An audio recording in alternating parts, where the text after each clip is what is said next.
Jumpa lagi dengan saya di Kuliah Apoteker Anton. Di video ini kita akan membahas tentang hemoroid ya. Ini untuk mata kuliah farmasi komunitas di Fakultas Farmasi Universitas Jember. Yang sebenarnya materi ini di satu pertemuan untuk gangguan di saluran cerna itu ada beberapa penyakit yang perlu dijelaskan, tapi karena mohon maaf nggak nuntut waktunya, jadi nanti saya akan hanya menyediakan 2 video, yakni hemorrhoids dan worm infections gitu ya, atau kecacingan. Baik, kita bahas dulu yang hemorrhoid. Hemorrhoid itu bisa kita istilahkan dengan ambeien di bahasa Indonesia. Kemudian biasanya ini bisa mempengaruhi atau terjadi pada 50% ya populasi dewasa, yang biasanya secara gender atau jenis kelamin 50-50 gitu ya, equal. Dan juga kalau dari sisi kelompok usia biasanya paling tinggi berada pada orang dewasa usia 20-50 tahun gitu ya. Berarti di populasi kelompok lain, kelompok usia lain berarti relatif kecil. Nah, biasanya hemoroid ini memiliki karena lokasinya, letaknya dari keluhan atau gangguan ini biasanya membuat seseorang yang terkena gangguan ini, yang menderita ini, itu malu untuk mencari pengobatan gitu ya, karena lokasinya ya, karena dia malu itu tadi, itu jadi menjadi barrier atau hambatan untuk self care. Kemudian farmasis ya, apoteker bisa untuk mengatasi hal ini, membantu mengatasi hal ini dalam taraf tertentu ya. Kita harus tahu kapan dirujuk ya, dengan mengetahui gejala-gejala yang dikeluhkan oleh pasien. Seorang apoteker dapat membantu meringankan gejala pasien yang mengalami hemoroid ini. Tapi nanti ketika kondisinya sudah mencapai atau situasi tertentu atau kondisi tertentu, harus dirujuk ke apoteker. Juga terkait dengan obat yang ada gitu ya. Memang ada beberapa produk di Indonesia yang bisa diberikan tanpa resep, tapi nanti kalau kita lihat ya, sebagian besar produk sebenarnya membutuhkan resep dokter. Nah, hemoroid biasanya disebabkan karena ada pembengkakan ya dan dilatasi dari vena yang ada di kanal di anus. Nah, ada 2 macam hemoroid. Yang pertama adalah internal hemoroid, jadi dia tidak bisa diamati gitu karena ya tidak kelihatan begitu ya, masih ada di dalam anus begitu. Kalau yang external hemorrhoids yang tipe kedua itu yang visible ya, dan biasanya kalau masih awal mengalami ini, hemoroidnya ini masih bisa ditekan dengan jari untuk masuk kembali ke dalam begitu. Tapi kalau sudah terlalu lama, nanti akan terjadi jadi persisten gitu ya. Ya, adanya seperti itu, tidak bisa dikembalikan lagi. Baik, kurang lebih untuk bisa memberi gambaran, di sini ada gambar yang saya ambil dari salah satu jurnal dari American Family Physician. Kalau ini adalah tingkatan-tingkatan hemoroid ya.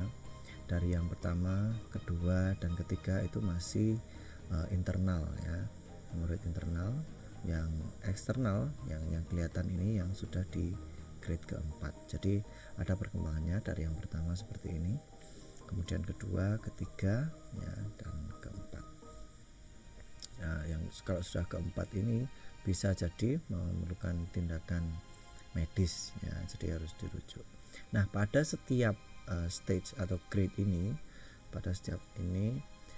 bleeding ya sangat mungkin terjadi. Jadi nggak hanya yang grade 4 saja, bisa bleeding, tapi yang ini yang 1, 2, 3 juga bisa memungkinkan terjadinya bleeding yang painless ya, yang tidak ada disertai rasa nyeri. Baik, gejalanya apa saja selain tadi misalnya ada bleeding ya, bisa jadi ada pain and discomfort ya, ada nyeri dan juga tidak nyaman gitu ya untuk duduk dan lain sebagainya. Ada itching, gatal-gatal dan burning sensation, jadi agak panas begitu. Kemudian yang kadang juga diistilahkan itchingnya itu pruritus ani begitu ya. Nah kalau ini internal hemorrhoids bisa berdarah ya. Nah ini kalau seperti ini harus ada referral, harus ada rujukan ke dokter kalau sudah ada tanda-tanda bleeding begitu ya. Nah kalau gejala-gejalanya ringan ya, bisa di self treatment atau self care gitu ya, self medication. Tapi kalau kambuhan ya, atau misalnya ketika dicoba dengan self medication gagal, maka perlu rujukan ke dokter. Nah, treatmentnya apa saja? Treatmentnya bisa menggunakan banyak produk ya, ada banyak produk yang tersedia. Paling tidak ada 3 golongan produk, yakni yang pertama adalah local symptomatic treatment ya, dan kadang produk-produk ini biasanya beraksi lokal ya, dan yang diterapi adalah gejalanya, dan kemudian bisa ditambah dengan laksatif kalau memang salah satu pemicunya adalah konstipasi begitu ya, atau keluhan lain yang masalah terkait dengan defekasi. Kemudian juga perlu didukung dengan pengaturan pola makan ya, jadi makan dengan banyak serat ya, dan juga banyak minuman atau kadang juga tambah dengan bulk laksatif, itu bisa membantu. Nah, apa saja golongan obat untuk treatmentnya? Yang pertama adalah local anesthetics ya, dan di Indonesia kebetulan baru saja ya ada Permenkes yang menyatakan bahwa 2 anestesi lokal yang dulu masuk ke dalam OWA sekarang masuk ke dalam obat keras gitu ya, benzokain dan lidokain. Ada astringens ya, atau zat agen pelembut gitu ya, gampangnya dibahasakan seperti itu, agen pelembut. Kemudian antiinflamasi, obat-obat antiinflamasi yang kita pakai di sini nanti adalah golongan kortikosteroid ya, dan other agents, yang mana sebagian besar dari agen-agen ini mungkin tidak ada di pasaran Indonesia ya, mohon maklum karena bukunya referensinya bukan dari Indonesia tapi dari UK. Dan juga agen-agen ini biasanya evidence untuk safety ya dan efficacy ya, terutama efficacy atau effectiveness-nya agak belum mantap begitu ya, rendah atau bisa dikatakan kurang meyakinkan gitu ya. Jadi pilihan kita sebaiknya lebih ke sini. Nah, biasanya produk untuk hemoroid ini terdiri dari kombinasi beberapa bahan ini. Jadi sebenarnya agak susah juga untuk mencontohkan produknya itu yang lokal anestetik itu apa sih, langsung produk jadinya apa, karena bisa jadi lokal anestetik itu dicampur dengan astringen ya, atau antiinflamasi ya, seperti itu. Nah, nanti kita lihat produknya di akhir sesuai dengan produk yang ada tercantum di Pionas. Baik, kita bahas satu-satu obatnya. Lokal anestesi, lokal anestetik ya, anestesi lokal, contohnya ada benzokain, sinkokain, dan lidokain. Nah, kalau Anda lihat di sini, benzokain tidak digunakan dalam bentuk garamnya, tapi yang sinkokain dan lidokain digunakan dalam bentuk garamnya dengan garam HCl. Nah, actions cara kerjanya adalah dengan lokal anestesi lokal, dia mengeblok reseptor nyeri dan juga serabut saraf sensorik ya, yang ada di area of applications. Kalau tempat satu misalnya permukaan ya secara topikal gitu diberi anestesi lokal, berarti di daerah situ pain reseptor dan juga sensory nerve fibers-nya akan diblok ya. Jadi sehingga tidak bisa merasakan nyeri. Baik, nah ini jadi local action ya. Kemudian juga actionnya itu dengan penetrasi ke dalam struktur saraf yang lipofil, jadi dalam bentuk yang lipid soluble ya, tapi ketika dia beraksi dia dalam bentuk yang terionisasi ya, dalam bentuk terionisasi. Kemudian kegunaannya berarti untuk karena tadi menghambat respon nyeri dan juga saraf ya, dia berarti bisa digunakan untuk meredakan nyeri, kemudian juga burning sensation, rasa terbakar dan juga gatal-gatal. Tiga simptom berarti bisa diatasi dengan lokal anesthetic sini. Nah, aplikasinya itu tidak pada rektumnya, tapi di perianal atau dan juga di lower anal canal regions. Jadi tidak di dalam rektumnya, karena di sana sangat memungkinkan terjadinya absorpsi secara yang kemudian bisa menimbulkan efek sistemik ya. Jadi kalau dia dioleskan ya, yang di obat-obat yang dioleskan itu ya ditaruh di perianal. Nah, biasanya lokal anestetik ini hanya digunakan dalam waktu 5-7 hari, tidak lebih dari itu, agar bisa menghindari sensitisasi kulit dan juga alergi secara sistemik ya, alergi secara sistemik 5-7 hari ya. Bahan kedua adalah astringents atau bahan pelembut begitu, sediaan pelembut gitu ya, dikatakan seperti itu. Beberapa contohnya adalah allantoin, kemudian garam-garam bismut seperti bismut oksida dan bismut subgalat. Yang lain ada ekstrak hamamelis, balsam peruf, dan juga zinc oxide ya. Di praktikum preskripsi tentu sangat familiar dengan zinc oxide ya. Oke, baik. Dia kegunaannya seperti apa? Dia bisa mengkoagulasi protein yang ada di kulit dan juga membran mukus, sel membran mukus, sehingga bisa membentuk lapisan yang bisa memproteksi daerah yang diaplikasi itu. Kemudian dia berguna untuk meredakan iritasi dan inflamasi peradangan ya, dengan cara mengurangi sekresi mukus atau juga keluarnya isi intraseluler ya dari sel-sel yang rusak di sekitar tempat terjadinya keluhan. Kemudian informasi yang lain adalah khusus untuk yang garam bismut dan ZNO, dia bisa membentuk mechanical barrier ya pada lapisan permukaan kulit yang terdampak ya, atau yang rusak. Kalau perubalsam dia punya aksi tambahan ya sebagai antiseptik ringan ya, jadi masing-masing dari bahan-bahan ini, dari astringents ini punya kelebihan masing-masing. Baik, kemudian yang ketiga ada antiinflamasi, seperti yang saya katakan tadi, bahannya adalah golongan kortikosteroid.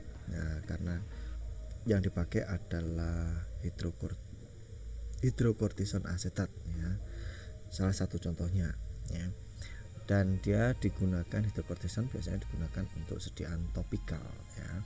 Nah, yang kalau menggunakan kortikosteroid harus hati-hati ya, dan pengetahuan ini bisa diaplikasikan untuk tidak hanya di hemoroid saja, tapi juga di penggunaan kortikosteroid di keluhan-keluhan yang lain. Misalnya yang pertama, tidak boleh digunakan untuk mereka yang berusia kurang dari 18 tahun ya, karena bisa mengganggu perkembangan ya, pertumbuhan tulang terutama. Kemudian pregnant or breastfeeding female juga jangan menggunakan ini, kecuali kalau biasanya kortikosteroid bisa digunakan untuk keluhan hiperemesis gravidarum ya, tapi itu pun harus maksimal penggunaannya hanya 3-5 hari kalau nggak salah ya, dan itu 3 hari dan itu pun nggak boleh harus langsung di stop, tapi harus dengan tapering off begitu ya. Itu penggunaan kortikosteroid biasanya seperti itu. Nah, juga tidak boleh digunakan lebih dari 7 hari. Kemudian yang lain, nah harus kalau bisa ya tidak ada risiko atau potensi terjadinya infeksi, itu harus dieksklusikan terlebih dahulu. Jadi pasien harus tidak mengalami infeksi ketika menggunakan kortikosteroid ini, karena kortikosteroid juga memiliki efek imunosupresan ya, atau mengurangi imun ya, mengurangi reaksi imun tubuh ya. Berarti kalau pas ada infeksi pakai ini akan malah bahaya, malah imunnya kita nggak bekerja untuk mengatasi infeksi, malah infeksinya nanti lebih parah begitu. Nah, kemudian yang kelompok yang lain ada other agents. Saya akan ceritakan satu persatu, tapi sepertinya ya produk-produk ini belum ada ya di Indonesia. Yang pertama, fibrinolytic agents menggunakan mucopolysaccharid polysulfide yang memiliki struktur kimia mirip dengan heparin. Ya, dia diklaim bisa memicu fibrinolisis ya, dan juga memecah blood clot itu, clot darah itu gumpalan gitu ya, gumpalan darah ya, clot. Kemudian juga punya efek antiinflamasi dan juga antieksudatif begitu. Itu ceritanya, tapi evidence-nya kecil ya, effectiveness-nya kecil. Kemudian yang kedua ada sclerosing agent ya, dari contohnya adalah Lauromacrogol 400 ya, dia merupakan surfaktan dari namanya macrogol. Anda pasti bisa menebak itu surfaktan gitu ya, yang bisa digunakan untuk varikosa ya, varikosa. Nah, cuman ini biasanya digunakan secara sistemik ya, secara sistemik. Jadi buktinya bahwa dia bisa memberikan efek ketika digunakan secara eksternal atau secara topikal begitu, itu masih belum ada bukti begitu ya. Kemudian agen yang lain, skin protectant ya, bisa menggunakan dua macam minyak, shark liver oil dan cod liver oil yang kaya vitamin A, tapi juga effectiveness-nya, evidence-nya kecil. Ini saya dari tadi kok salah nulis effectiveness ya. Kemudian ada wound healing agent dengan yeast cell extract, biasanya bisa memicu penyembuhan luka dan juga perbaikan jaringan ya, tapi juga lagi-lagi evidence untuk di hemoroid masih belum ada. Nah, berarti pilihan kita yang tadi ada di other agents ini sepertinya agak-agak ini produk yang tersedia di negara sono, bukan di negara kita gitu ya. Jadi kalau saya lebih baik yang tadi milih yang sudah jelas gitu ya efikasinya atau efektivitasnya di hemoroid. Nah, kalau kita lihat produk-produk yang ada di Indonesia ini saya rangkum dari Bionas gitu. Kalau Anda berminat untuk menelusuri kembali silahkan gitu ya. Kalau kita lihat ya, ada beberapa produk ya, 1, 2, 3, 4, 5, 6 ya, ada 6. Mungkin ada beberapa produk yang sebenarnya bisa masuk ke sini, tapi karena referensi kelas terapinya tidak masuk ke sini, sama seperti Ambiven ini juga tidak tercantum di Bionas begitu ya. Tapi saya masukkan ke sini agar Anda tahu gitu. Nah, dari ada sekian produk itu yang termasuk obat keras itu ada 1, 2, 3, 4 ya. Nah, berarti ini tidak bisa kita gunakan untuk pengobatan sendiri ya. Soal medikasi berarti kita bisa menggunakan Anusol, Suppositoria, dan Ambeven ya, obat tradisional. Kebetulan sebenarnya Anusol itu ada produknya yang ointment, salep gitu, tapi di Indonesia tidak ada. Yang ada hanya Suppositoria saja, dia bebas terbatas. Anusol kandungannya adalah bismut subgalat, bismut iodida, bismut resorsin, dan juga zinc oksida. Berarti ini semua yang sediaan pelembut gitu ya. Nah, kenapa kok yang lain jadi yang di sini obat keras gitu ya? Nah, kalau kita lihat ya, meskipun dia di sini referensi kelas terapinya sediaan pelembut, tapi di sini ada anestesi lokalnya, lidokain, sinkokain, benzokain, dibukain ya, benzokain, lidokain ya. Ya. Nah, ini yang kombinasi dengan kortikosteroid ada prednisolon, malahan tidak ada yang menggunakan hidrokortison yang kita bahas tadi ya. Ya, karena emang adanya seperti itu ya, yang ada di produknya di Indonesia gitu ya. Nah, yang Anusol ini kalau di Australia bisa ya, bisa dibeli ya tanpa resep dokter, yang dalam bentuk salep ya, dalam bentuk salep. Baik, nah jadi untuk pengobatan sendiri kita pakai Anusol atau pakai Ambeven, yang mana dia merupakan obat tradisional ya, Ambeven. Mungkin mudah diingat ya. Dan oh ya, ini bukan endorse produk ya, ini bukan endorse produk, tapi ini bagian dari pembelajaran untuk kalian ya. Jadi saya tidak merasa mengendorse karena saya tidak mencantumkan gambar produknya seperti apa, atau terlalu mengunggulkan satu produk dengan produk yang lain, kecuali untuk tujuan swamedikasi saya menganjurkan Anusol dan Ambeven begitu ya. Baik, agar lebih jelas saja. Nah, lalu pada umumnya ya, terkait dengan penggunaannya dan juga bentuk sediaan, biasanya regimennya itu 2 kali sehari, MFV, berarti mani et vespere atau pagi dan sore ya, atau setiap kali habis defekasi, habis BAB ya, digunakan. Nah, kemudian biasanya ya, kalau yang mengandung hidrokortison, kebetulan yang produk di Indonesia tidak ada ya, tapi juga bisa diaplikasikan untuk yang prednison ini. Nah, yang prednison yang menggunakan kortikosteroid harus tidak boleh digunakan lebih dari 3-4 kali dalam sehari. 3-4 kali dalam sehari ya. Nah, kemudian biasanya krim atau ointments ya, krim atau salep itu lebih dipilih daripada sediaan suppositoria. Nah, kalau kita lihat coba produknya di sini, produk yang ini dari Pharos, Vaktu, Takeda, Boraginol, Takeda juga Boraginol, tapi dengan Boraginol N dan Boraginol S dengan kandungan yang berbeda. Di sini kita lihat mereka punya varian produk suppositoria dan salep ya, tergantung mana yang mau dipilih ya. Tapi katanya di buku Pak Alan Nathan itu dia bilang kalau ointments ya atau krim itu lebih preferable ya, lebih dipilih. Nah, sekarang produk recommendation.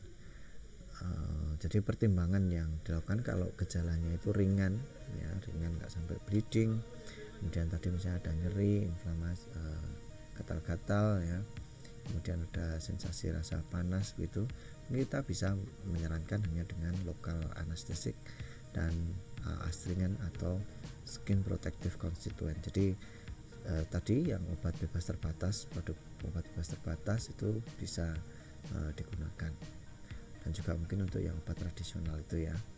Nah, kalau ada inflamasi atau iritasi itu layak digunakan yang mengandung kortikosteroid, tapi di Indonesia berarti ini butuh rujukan ke dokter gitu ya, karena menggunakan obat keras. Kemudian kondisi yang lain, kalau